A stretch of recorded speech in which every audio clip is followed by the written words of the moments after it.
the watch times, people. I know where you're dropping off. I analyze that Dude, shit. watch time, it's so hard to see like something you poured like so much work into and it 100%. drops off after like 5 minutes. Well, that's not like I like when I put something out, depending on the time, I'll go check and see who's active that follows me, and I'm like, okay, I know who's watching. Right. And then I can kind of chalk it up. And I found some things out the other day about people watching, and I'm like, I have a few viewers that come in early and they'll watch it full length. Right. And then somebody that's like gets halfway through, which I understand. You know what? Hours a long time. Yep.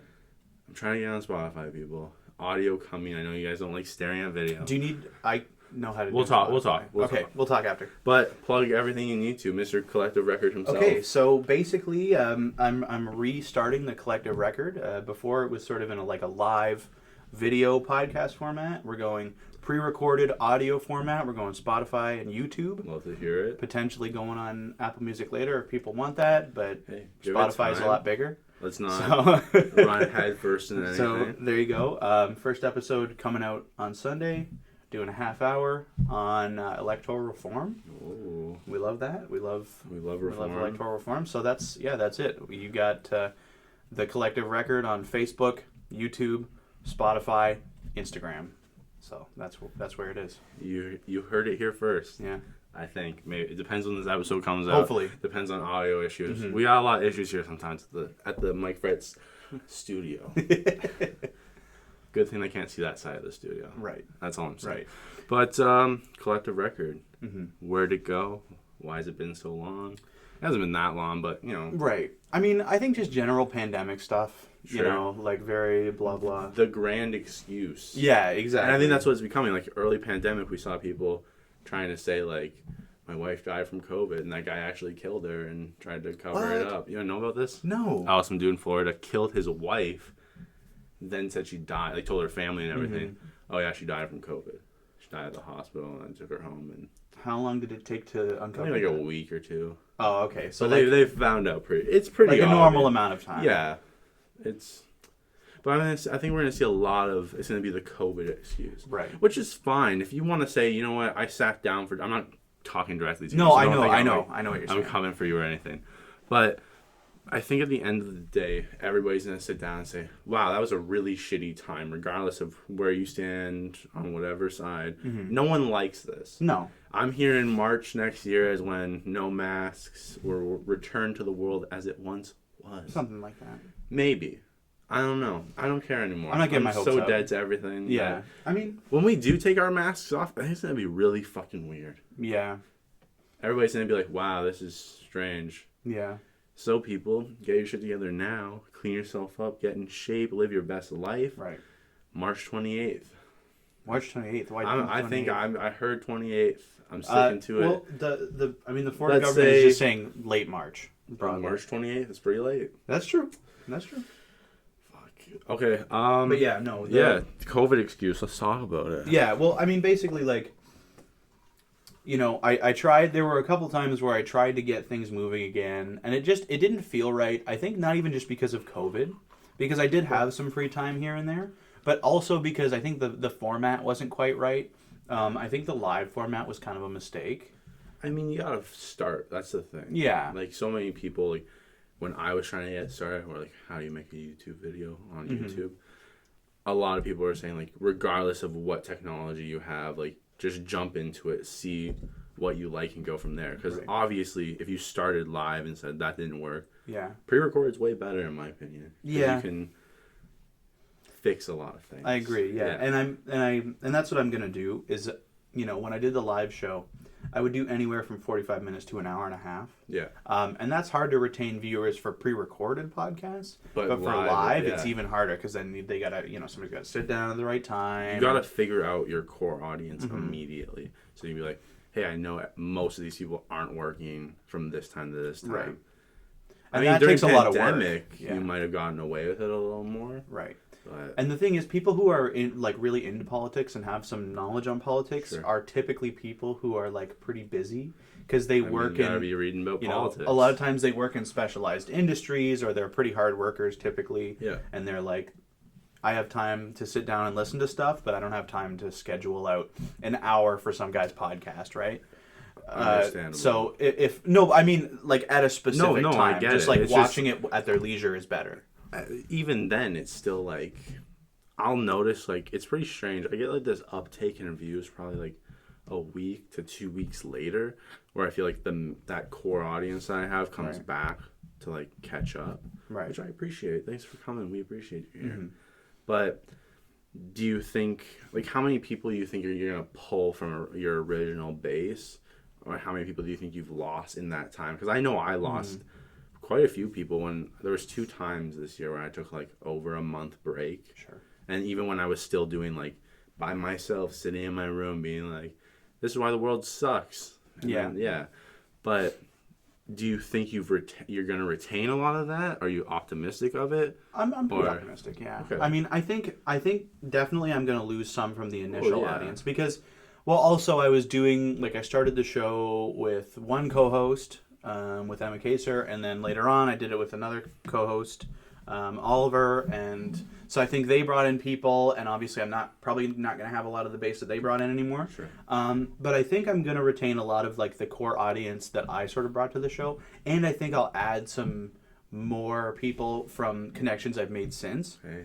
And a lot more like politically focused people because I've been involved in the NDP campaign. I've been talking to people about different issues and stuff. So I hope those people don't track you back here because the conversation a little less focused, a little less tame. Yeah, but there's nothing. I mean, there's nothing we talk about that. I'm like, I stay oh off God, religion for you. Well, I avoid it for you. I know, based on the political world. There's a few topics that we just kind of shy away from because we don't want to talk upset about anybody. it after the show. Mm-hmm. I mean, I don't want to upset anybody while you're here. When you're gone, whoever's on next, I'm ready to upset people. This is what I do. Stay mad. That's what I say. And when people cut me off, and then I'm like, I go like this now. Grade A. Do you? I say perfect. I don't like flipping people off. I feel like it's more aggressive. So if somebody was ever to stop and be like, what was that? I'd be like, just like that. Give them a thumbs up. Like, why you gotta be angry at the world? I'm not. Stay mad. Have you had people angry on your podcast? I've been angry on my podcast before. Well, I don't want to. I mean, have any guests been angry at you? I don't think so. Not yet. No. And I'm still living at home. Mm-hmm. There's other people that frequently travel through this home, which makes it difficult to get people recording when I want to. Right. But because of that same reason, I try to keep things tame. Right. Especially when someone says something that I completely disagree with. Right. I could get into a screaming match. It'd be good for the views. It'd be fun. I put a little preview and be like, what happened next? Clickbait, gone wrong. Have to.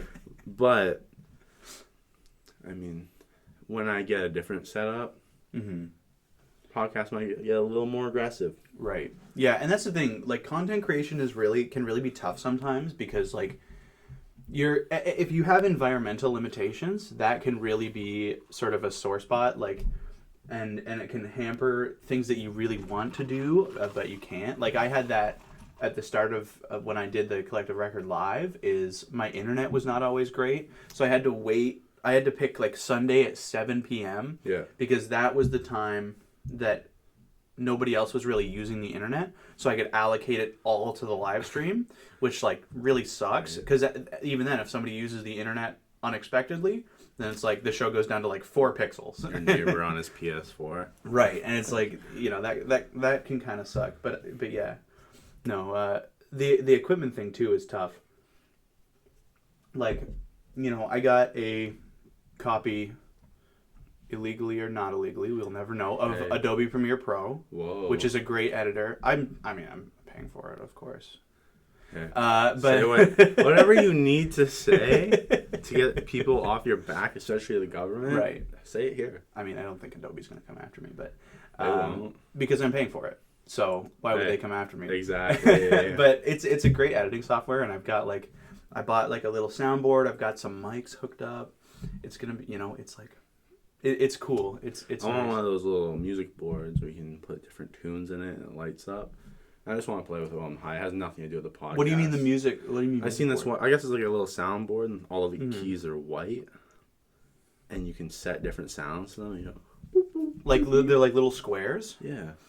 Oh, I know what you're talking about. I just see it on TikTok it's like, sometimes. I'm like, I need that $1,000 piece of equipment. I don't make music. I looked into it a while ago because I also thought they were really cool. But there are ones that are not like you don't have to drop $1,000 on. I mean, at that point, I'm okay just putting my AirPods in and pretending. Right. I can just go like this. Boop, boop, Yeah, put on some EDM and just go.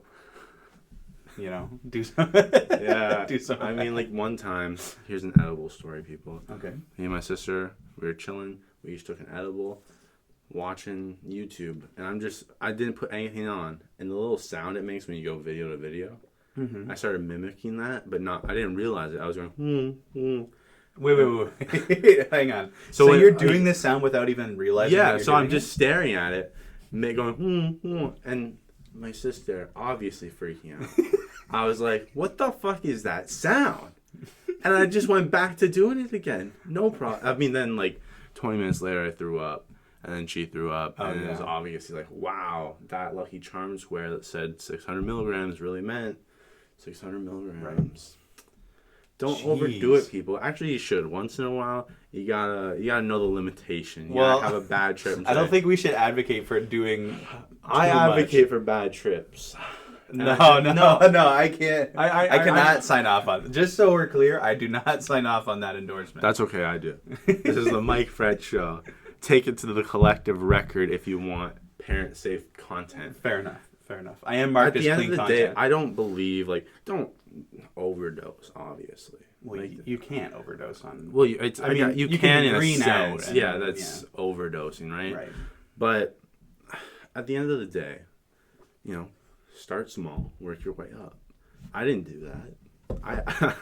I advocate for that. I didn't do it. Right. The first time I did, I ate a brownie that will never know how many milligrams are in it. Right. But I've never been that high again in my life. Right. And it was fantastic. I felt like my skeleton fell out of my body while I was just sitting there on my couch like this. That's crazy. It was a great time. Really? I liked it. Everybody's got their thing, right? Yeah. But just generally, just be safe. But I stopped eating edibles for like 8 months. Right. After my 19th birthday, my sister bought me a little gummy. I ate it. I went to Wind with... You know him, you love him. He's been on the podcast, David Mejia. Oh, yeah. Shout out designs from David with David. I forget the exact terminology. He's got a good I'm not wearing his shirt right now. I got one. It's the same green. It says Cinco de Mass. Yeah, that is definitely a Columbia shirt. They can't see it. I put my arm like this. No. But I went there with David Mejia, Joey LaChance. Everybody's got a nice buzz. Right. And then my nice buzz went from here to like, oh, wow, this edible is called like Haley's Comet. And it just, I sure went to outer space because I threw up at the table into my glass. Oh. And I was like, I gotta go to the washroom.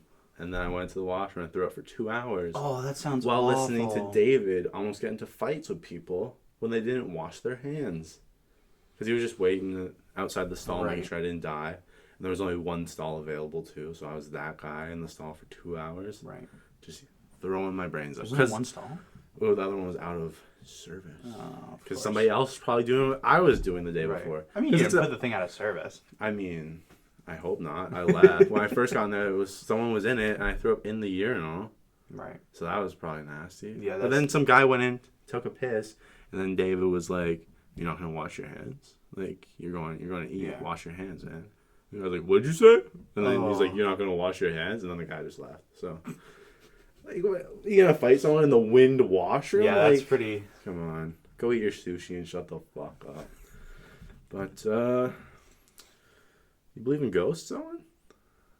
Or is that too religious? No. We can talk about it. We can talk about the ghost phenomenon as though it is scientific. Well, I just don't have any. I don't really have any feeling about it. Like you haven't experienced anything, I guess. No, I have not. So I haven't seen any. I mean, I just chalk it up. Anytime I've seen something, I'm like, I was just really tired or really high. Right. What have you seen? I'm interested because I've never I've never even had an inkling of an experience with like a ghost. My biggest thing is like I've heard things that are like. It's not like, oh, wow, the house was settling. It's like, it sounds like someone was booking it up the stairs towards me and then just stopped.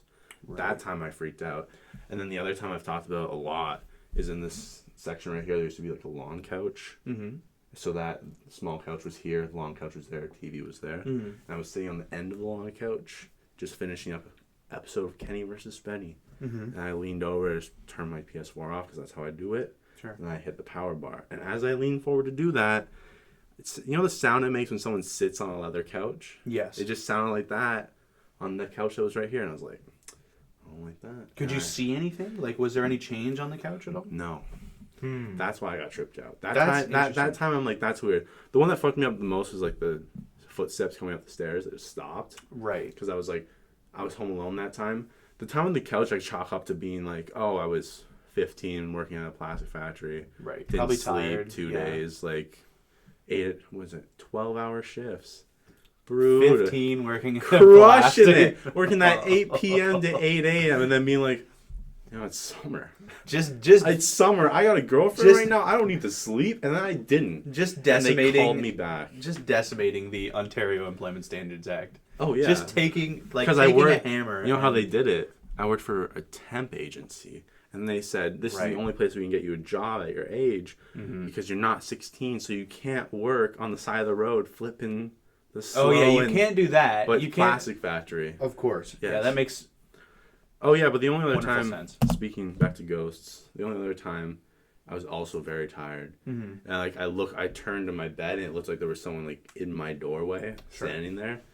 And I was like, no thank you. And I just turned back over and forced myself to go to sleep. Right. The closest I've ever had, now that I think about I it. chalk that up to being like my things hanging on the back of Yeah, my door. Like, well, that has you're happened to me a tired, million it's times. dark. Freaks you the fuck out. Right. I didn't look back. I woke up the next day and I was like, oh, Yeah. sun's in my room. Well, when I was a kid, I was always like really paranoid, like, and I was always really afraid of like ghosts and stuff. Yeah, I need my even though I night never light. had a experience or anything. So I would see like stuff in the corner of my room. I'd leave a coat up, and then I'd be like, "Oh my god!" But I would like stare at it and like Yeah. make sure that it wasn't, because I was so like The obsessed. worst part though would be like, what if you were staring at it and then it moved? But then it's Oh. because it's like Yeah. you're staring at something for so long. It's the Yeah. whole thing. Like if you gaze into the abyss, it Yeah, gazes that back did into happen to you. me as well. That's Yeah, happened it's to me. free because your brain will do that. Right. I had one the other night. Yeah. Oh my god! I forgot. Man, every time I wake up and have freaky experiences, or I'm like, I need to go back to sleep, I flop the house coat on, slop slippers on, Right. head out to the garage, 5 bond rips, and I'm like, I am Okay. ready to sleep again. Okay. But the other day I woke up and I'm like, this didn't happen. Dream juice is obviously still flowing. Right. And it looked like there was like, so my bed's here, we'll say, on the wall above my closet, it looked like there was like something crouched up. Right. But it was like, I think the more I'm remembering it, I'm trying to put an image on it. And it's like there was like a dark mass Okay. there. Sure. Not like any real form. I'm not going to be like, it was a monster, it was a Right. ghost. Freaked me out though. Yeah. I got real high and then Yeah. wasn't a problem. Went back to sleep with the lights on though. I had one experience one time where I did see something, but it was 100% because I was so sleep deprived. Hey. Like for 2 days. Maybe the veil was thinner while you were sleeping. No. We don't know. Alternate realities. There were 2 days in a row in the summer, like when the pandemic started, where I only slept like 2 hours for like 2 nights in a row. Sure. So I was like exhausted, and I'm Yeah. up the night after at 3 a.m. That's Also ghost not time. sleeping. Also not sleeping. But right? that's like peak ghost hour. And I turn and I'm at like in my dad's like downstairs. It's all finished. It's a nice, it's not like freaky or anything. But I have the lights pretty dark. I turn my head to the left and I just see what almost looks like a bald man, like super pale, like white, like this shade of white. Oh. Just kind It's of the rake. just like run like only in like this much of the corner of my vision and then disappear. And I was like, okay, I need to go to bed right now. And then, but that was 1,000,000% because of sleep deprivation. Like 100%. I have no doubt in my mind. I mean, something I just want to, before we continue this conversation, people, if you're listening, do what I did the other day. Go back and watch whatever movie scared the fuck out of you. Because it Yeah. won't be spooky anymore. I watched Sinister the other day, and best revelation I've ever had. The only way that thing can hurt you is if you have kids. Wait, Sinister. Which movie is that? It's the one where he's like... Oh, with the gray mask guy, right? He looks like he's from like the band Kiss, kind of. Yeah. Like the long, and then like the guy moves into the house the family died in, and then he finds the box of tapes. And then there's you only die because you have a kid. The only reason that demon shows up is because of kids. There's that, like, there's those, like, camera scenes where it's, like, the old camera footage of, old kids. Yeah. And they, like, come together kind of thing. And it's, like, every 10 years, there's a new family that gets off by their kid with demon help. And the dad who's, like, a writer who's, like, not ever paying attention to anything. If I ever seen a fucking black-eyed child, little creepy kid, I'm knocking him out. And we're moving. Right away. If I was walking down the street and saw one, I'd run at him. I'm not letting him get the jump on me. You can't. You're gonna pull. Oh, a Men in Black shows up at my door, knocked out. You can't. You can't just hit a child because it's scary. Yes, you can. No, you can't. I'm out late at night. Why is this kid out here? No. You shouldn't be out here. No, we can't. I'll set the scenario. This is what you do. You're on the friendship trail. This is a local scenario. Okay, sure. This can apply to most of Niagara. Right. I'm inclusive. Dude, the friendship trail late is so at night. Sometimes. Oh, fuck, right? I've been on there at like 3 a.m. and I'm like, some bad vibes right now. Yeah, for sure. I mean, like, even if it's just a creepy dude on his bicycle whipping by me, not saying anything, I don't like that. Yeah. But if you're out there, 3:33 a.m., because synchronicities, numbers, we love them. That's the whatever. Super spooky time. I don't know. Fuck Scooby-Doo that shit. Right. But you're out there, you see, let's say 1 or 2 kids looking like creeps, eyes pitch black. Maybe you shine a little foam light at them, make sure. What do? I'm charging them both. Clotheslines, double fists. No. So, wait. What are the kids? We have to flesh this out if I'm going to actually give an answer. So, like... What is your scenario? What's your immediate I'm going to ask response? them if they need help. Fuck no. Because they're children. What are they doing out there? They're just standing there. Yes, let's say lost they're just children. No, but like... You sense when something's wrong. Like, if there's an eerie feeling and you've seen 2 kids... like. Sometimes my senses are wrong, though. No, but like... let's say you're like, let's set the scenario, make it a little more realistic. You're staring at your phone late at night, walking, mind your own business. Yeah. You'll look up and just eerily still kids standing there. Mm-hmm. No, they don't say anything to you. Mm-hmm. Knocked out. No, I'm asking if they need help. You would ask. Because they're What if they children. don't say anything? What if they just tilt their head? I'm calling the cops. Or they start chasing you. Then I'm gonna run away. If they start running at me, I'm gonna run at them. Okay, but this doesn't make sense because let's say these are 2 like super creepy children. They start running at you, right? Black-eyed kids. They're like very scary. How do you know that? How would you even know that running at them would help? Because like, what if they're like possessed or whatever, and they just like straight up kill you on the spot? Like that. Physical attacking is like just objectively the wrong answer. But I would get the jump on them. No, but it's not a jump. Everybody runs from them. I would do the opposite. Yeah, but that wouldn't scare them. If they're actually like possessed or whatever, that's not going to scare them. My only option is to go full crazy. No, you're full crazy and run away. No, while calling the police. I'd be way more tripped out. I can't go for walks anymore now. If it's dark after 6 o'clock from now on, we'll just go. I can't go for my night walks. Yeah, but it'd be creepier. What if you saw someone under it, eerily still? You're making up too many scenarios. You're scaring yourself out of doing like normal things. I mean, that's what you gotta do. That's what the pandemic's done to people. Oh, dude, I'm gonna get some rollerblades. Oh my god, dude, rollerblades are so cool. I love rollerblading. Okay, but it's better than walking because like I get bored just like walking around for no reason. But if I got some wheels, so you're rollerblading late at night. Yeah, I can get away way faster. I don't know. Well, I don't need to fight anything because I can just, some weird creepy guy is under a street light and he's like looking at me and he's got a knife or whatever. All I have to do is turn around and do a few strides and I'm like twice as fast. What if they start running on all 4s at you? I just go. But they're like fast. I just hit the freaking gas and get out of there. My nitro on my rollerblades. Yeah. Do you think people are scared to have opinions? That's a change of pace for sure. Like on what? Anything. I feel like there's this it's become very prevalent in recent years. Mm-hmm. And it's, I mean, I'm not going to say what side or group it is, but they're like, I can't have an opinion without being attacked. But do you think that has trickled off into other people being like, well, I don't want to have to like say what I think because those people are fucking crazy, and then they're gonna start attacking me while saying they can't have an opinion. That's a tough question. Generally, I think no. Okay. Like, generally, I think most people are pretty comfortable having their own opinion. I think what you get is a lot of people aren't comfortable expressing their opinion, but they certainly have an opinion. Anybody who's like, oh, I'm not into politics at all, I have no opinions, it's like, that's not true. Okay, I guess I worded it wrong. You have an opinion. You just don't want to No, I mean, that's what I mean. Like, are people... Like, they don't want to express it. Yeah. That's always existed, though. But I feel like it's become more prevalent because everybody's become isolated in their little hole of, I can say whatever I want online, but as soon as that veil moves. But soon we won't have to move that veil because metaverse is on the way.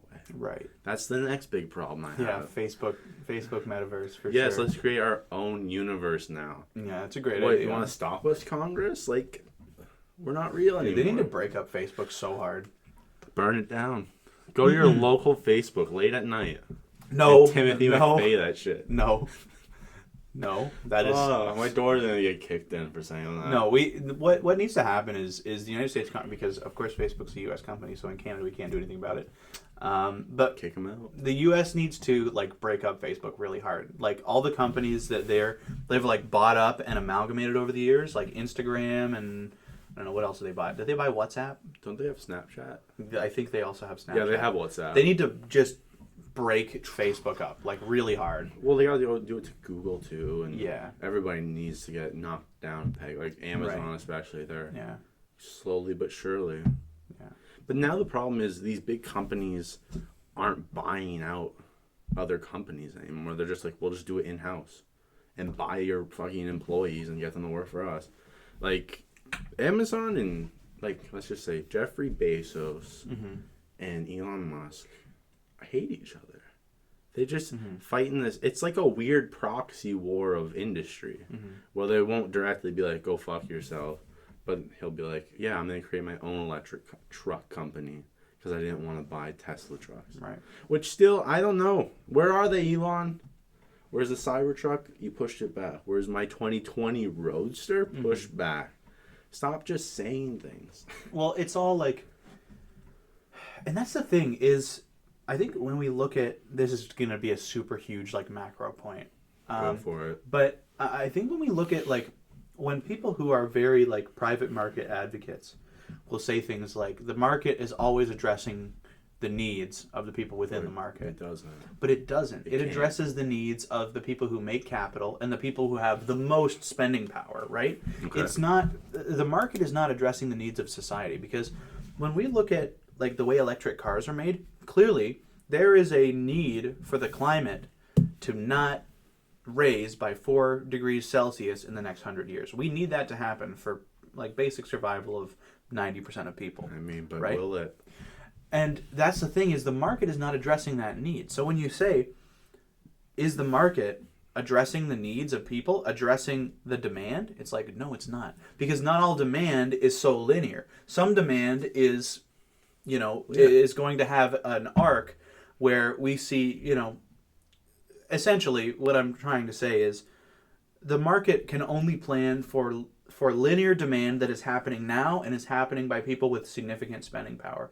If you don't have significant spending power or the issue is not immediately happening right now, then the market just doesn't know how to allocate for it because that's not what it's designed to do. Yeah. It's designed to take supply and demand that are happening right now and go off of that, which doesn't allocate for things like climate change, where the worst effects are going to be seen in probably 50 years, 100 years, and we need to do something now, but the market doesn't realize because it's purely economic and purely based on supply and demand, and that's the problem.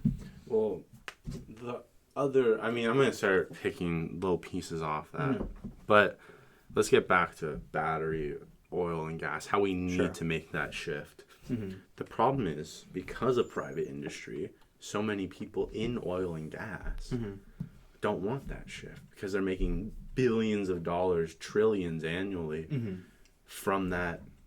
And they'll be like, oh, we're running out of oil and gas. But then they find a new deposit. And then they're like, wow, we're saved. But we're going to run out. Eventually, Like, they're not that's going the to find thing. more deposits. Well, yeah, that's the whole thing that we're not taking into account. Like, yeah, we could keep finding them for the next 100 years.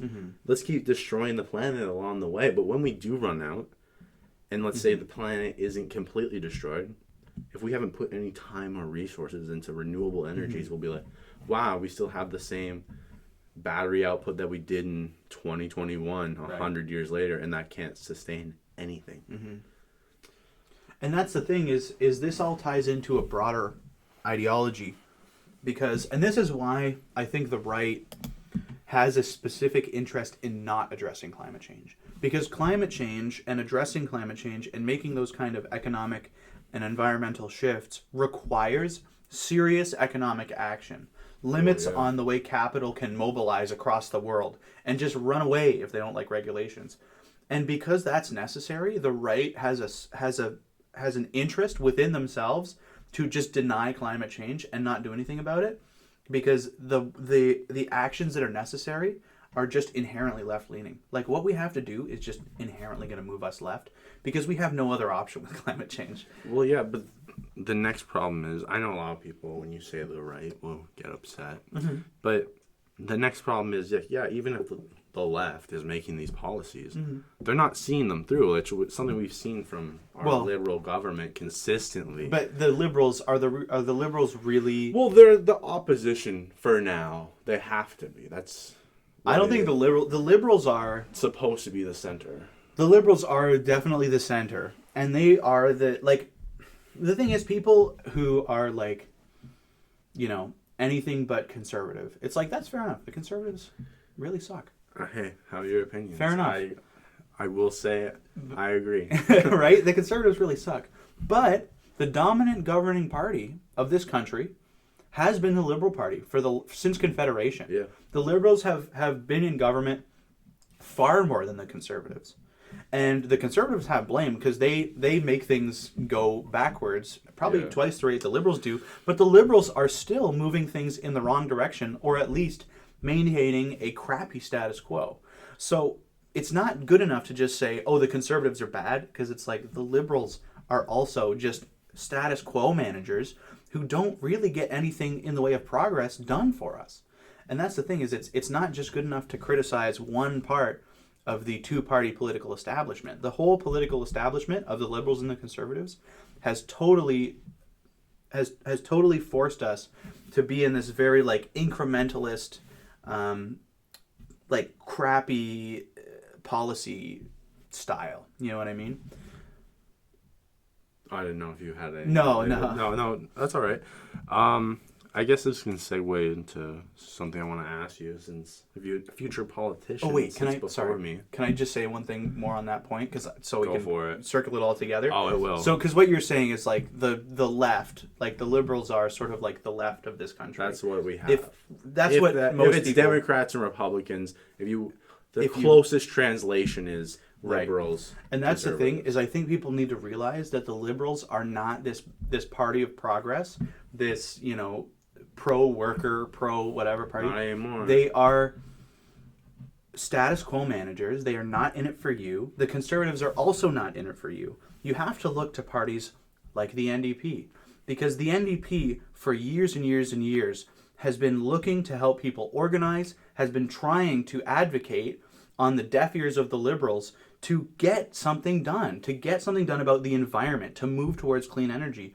And the liberals have ignored them time and time again. If the liberals were on the left and actually cared about progressing as a society, they would have listened to these calls by the NDP. It's clear that they don't care. It's clear that the Conservatives have never even pretended to care. And that's why looking to a more progressive political future with the NDP is super important. And that's, as far as Canada is concerned, that's the only way that we actually move forward on the environment. I just don't see any other way, besides electing progressive politicians, that we're going to get out of this, that we're going to actually make some meaningful movement on climate change. Well, I think that's the problem. At the end of the day, I think as we keep progressing through the generations, we see more and more people start to understand, hey, we have to protect our environment. Canada especially, we have a wildlife reserve as our entire country for the most part. Right. But another thing is, as climate change progresses, Canada has the opportunity to become a world superpower now. Right. As the Arctic opens up, and if we force industry up there and say, hey, we'll start monitoring this area and control it for shipping and trade, then we become a powerhouse. But is that worth destroying our... Obviously not. Definitely not. Yeah, but like it's gonna happen, and that's the problem. I mean, it's gonna happen if we continue down this course. Like it's I mean, we already have... The thing is about the Arctic, we already have full control over the... is it the Northwest Passage? I believe it's the North... We already have sovereign... And it's faster, though, than the Panama Canal, and that's the big deal. We already have control over the Northwest Passage, so I don't think that's like a reason to sort of like stall on climate change. No, obviously, but like there's no industry saying. there yet. Like we control it just as much as the Russians control it. It's one of the... And Norway's up there for no reason, too. Like that entire... little circle. They're just like arguing for no reason. But I guess this can tie back into something I want to talk to you about for a while. Do the ends justify the means? And I think I asked you this on our first podcast. That one didn't go up, right? The very first one? The very first one did not go up because we had some audio problems. If I get audio issues for this one, I'll scream. But I was reading a comic book the other day, Invincible, love it. Season 2, Where Are You? I Need You in My Life. But the whole issue was saying, like, humans inherently suck. We can't see past ourselves for the greater good, for the most part. We need someone to come in and be like, no. This is how things need to go. You need to start doing this. You need to listen.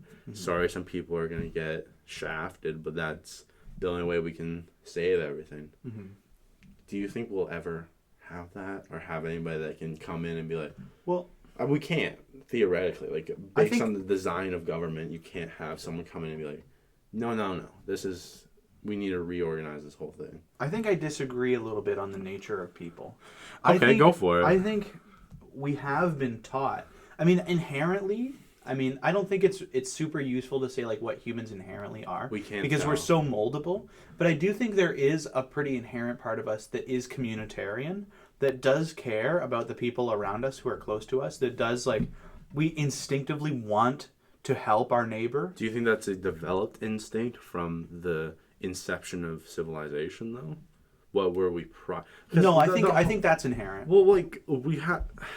This thing fascinates me so much. The idea of what is the default human. If somehow you can take out civilization, all structures, like you can't do this hypothetical. You need to create an AI to start, from day one and somehow run a million different simulations to find out who we are. But that's what I'm trying to ask you. Well, there is no human without some sort of governing structure. Well, that's not true. You're a Homo sapien, right? Like, what is that base creature? Let's say but somehow... before humans, the ancestors, the species ancestors of humans also gathered in small groups. Or were we made by the Anunnaki who flew here from a different planet and created us because they're our reptilian overlords. Well, I think since before Homo sapiens, modern humans were born, human relatives did gather in some sort of governing structure, always. It's like how apes throw rocks at trees now, and it's kind of like they're God. Okay. You know about that? No, I don't. Okay, but anyway, go off. There is, so in my opinion, there is no human without some sort of community. Community is just an inherent part of what we are. Even if it's a small 6-person, 7-person, 8-person hunter-gatherer little community, it's still a community. And not just family either. Small tribes of people getting together. And that's what we are. I think we are inherently communitarian. And throughout our history, different forces have caused us to be antagonistic to other humans. Like in hunter-gatherer societies, if two groups are fighting for the same food, then they're going to attack each other, right? But that's not because of an inherent difference between them. That's because they are fighting for the same thing, basically, right? And that interest in survival is what drives us apart. And I think today we see people being less interested in the community, not because we're inherently wired that way, but because the economic system we live under has forced us to feel like our success is inherently the deprivation of others. Like, we have to deprive others of something to gain something for ourselves. And that's the system we live under, and it has taught us to not be community based. And that's the thing, is and that's what's really important, is that we remember that we are a product of our environment. We're a product of the economic system we live under. And in order to reorient people to be more community based, to care more about their neighbors, which a lot of people do anyway, despite the economic system, we have to make concrete changes to reorient people to live that style of life, to not see their neighbor as their competitor, but as their ally in furthering each other's conditions, in making a better society for each other and with each other.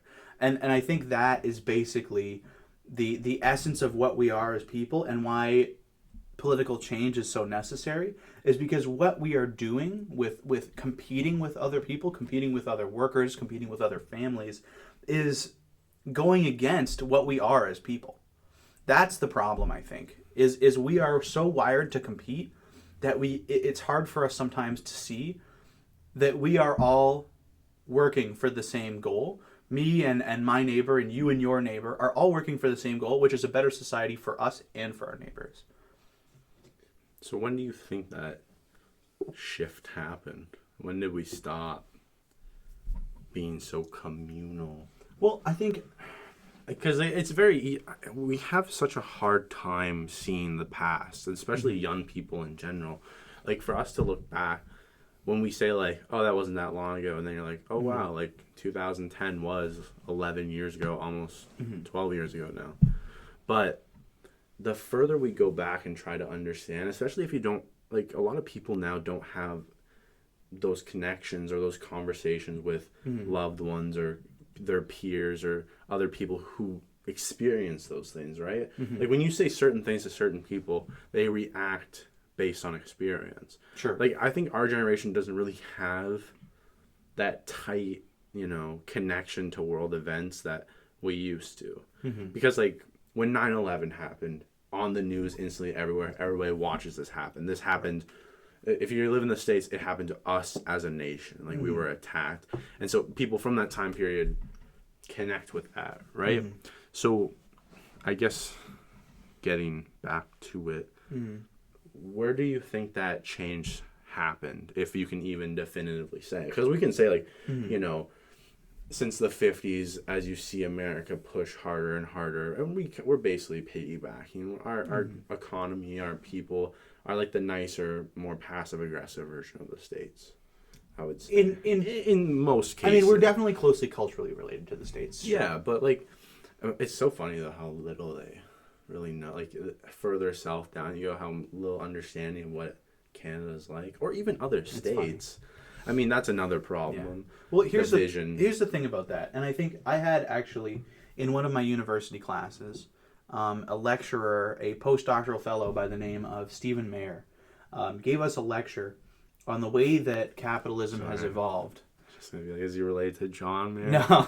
Okay. He gave us a great lecture on how capitalism has evolved since World War II. Rapidly. And I think when we look at, like, our grandparents and maybe even great-grandparents, I think even they kind of reminisce about a time where community was more important, or that they felt that they in their communities felt more valued just for their inherent being a community member. Yeah. And I think even before World War II, even before our grandparents would have been alive, that this sort of breaking down of the community was already happening, but it was still strong in their childhood. And basically what has happened, and as this lecturer pointed out, what we've seen is a spreading of both capital mobility and the need for constant competition. And what that is seen is that even in capitalism, where we're sort of competing with each other, but we still have these major, through the 60s, 70s, 80s, we still have these big trade unions where people are coming together and saying, we're going to fight together for better material conditions from our bosses. And that bred a sense of community. But what we're seeing as capital is becoming more mobile is that those organizations of people together are becoming less effective because capital, if they're saying we want better conditions for our community, capital's just saying, bye. Okay, screw you. We're going to go, across the ocean. And that is causing people then to say, and even governments to say, oh, we need to lower our taxes because we want people to come here. Workers to say, I'm going to take a lower wage because I just need a job so bad. Yeah. And it's not their fault. That's just what the system has bred for them.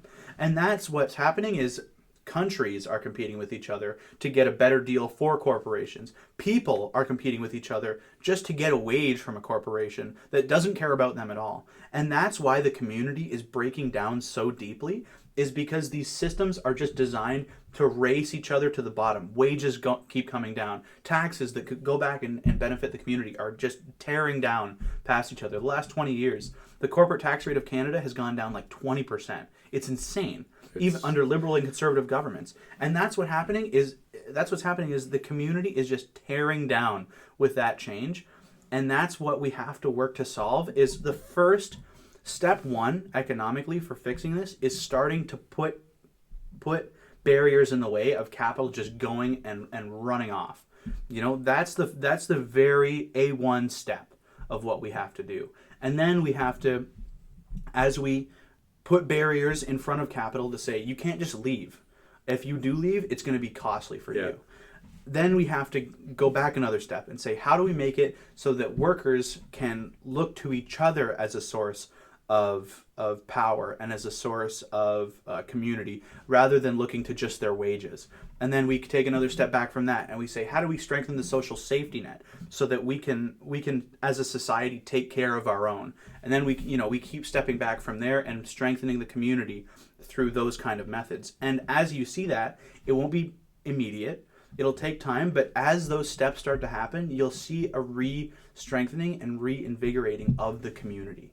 And that's essentially what it takes, is a major societal shift in saying capital cannot just take off and leave when they don't like the conditions that we present. They've been benefiting from our markets. They've been ripping profits off of our workers. It's time for us to say, look, we need a squarer deal from these companies that are taking advantage of us consistently. Well, that's not going to happen.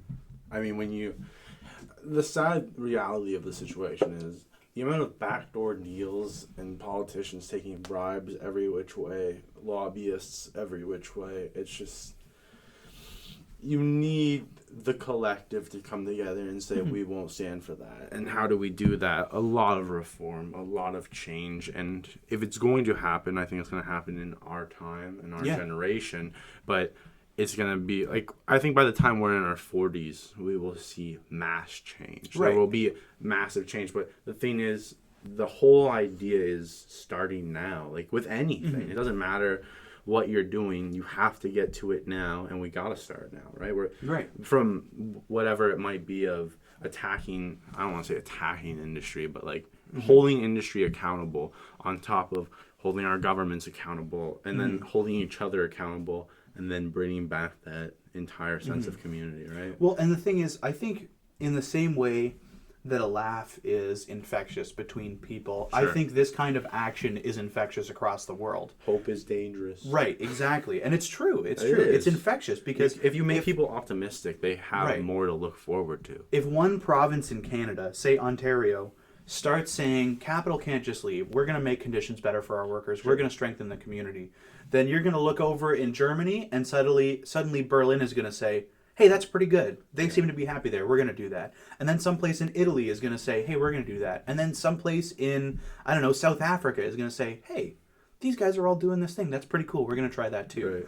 And that's the thing is the last 60 years of spreading of capital has seen a top-down, Western, especially the American sort of system, just force this economic system on people. Eventually, the pendulum has to swing the other way, and that's what we're going to see is people taking from the bottom up, from a collective, and say, actually, this really sucks. We're going to fix it. And it will happen because people are fed up, and they will eventually, sooner or later, realize how bad they're getting screwed and what needs to happen to come together. It's just a matter of time. I say another 10 years for people to really grasp the reality of the situation. Mm-hmm. I think it's because also a lot of young people now will be entering positions where they can make real change. Right. And then the other, let's say the 10 years behind us will be here now, and they'll be making change. Right. And I think that's a good timeline, too. Yeah, I think 10 years is fair. I think a lot can happen in 10 years, but at the same time, I feel like nothing can happen in 10 years. We can just dig a deeper hole in 10 years. Right. But it's the choice of the collective. If we sit around and this is a dangerous thing, too, though, because once you get into the stop sitting around, take action, you start to arouse people.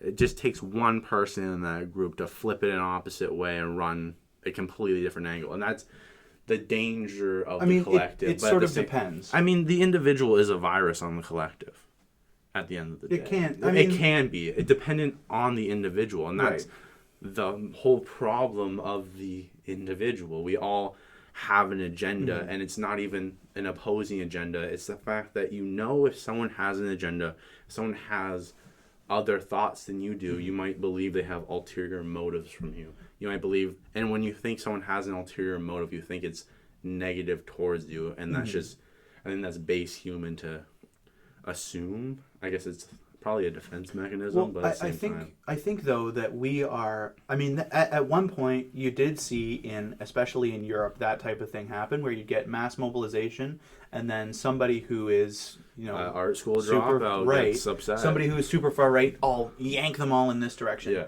But I think we're in such a good spot because we've learned a lot of those lessons of history, and I think your timeline about 10 years is pretty good, because what needs to happen in those roughly 10 years where I think people will start to realize what's going on and realize what they need to do? I think it's super important now to start laying the groundwork, helping people understand exactly what it is that they're angry at, helping direct the action into positive outlets.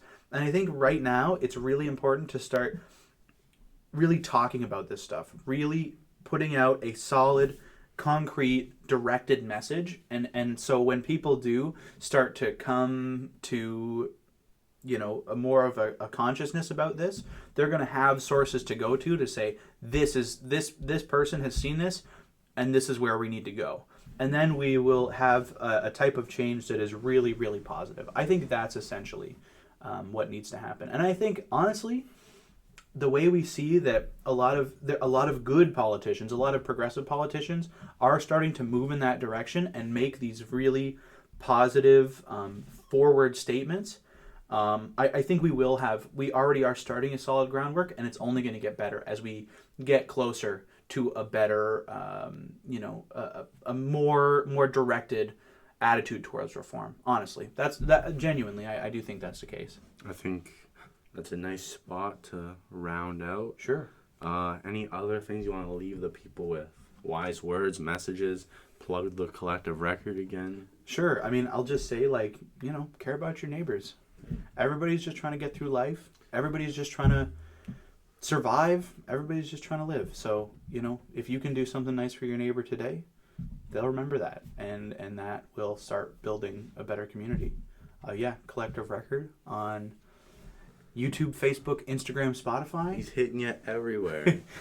Sunday, November 28th, episode 1, Very electoral exciting. reform coming out. About half an hour we're going to do. So, it's going to be cool. And, that's all I got. Awesome. I'll leave it off with, if you do make change in your community, you start to really amp up people, stay safe. Absolutely. If I ever get found hanging from the railings, I didn't do it. Just know someone came for me. Remember that. Aliens are real. Ghosts are real. And some sort of phenomenon is happening right now. But we'll save that for our next episode. More content coming. Check out the collective record. You know them, you love them. Let's go. And I think we'll leave it off there.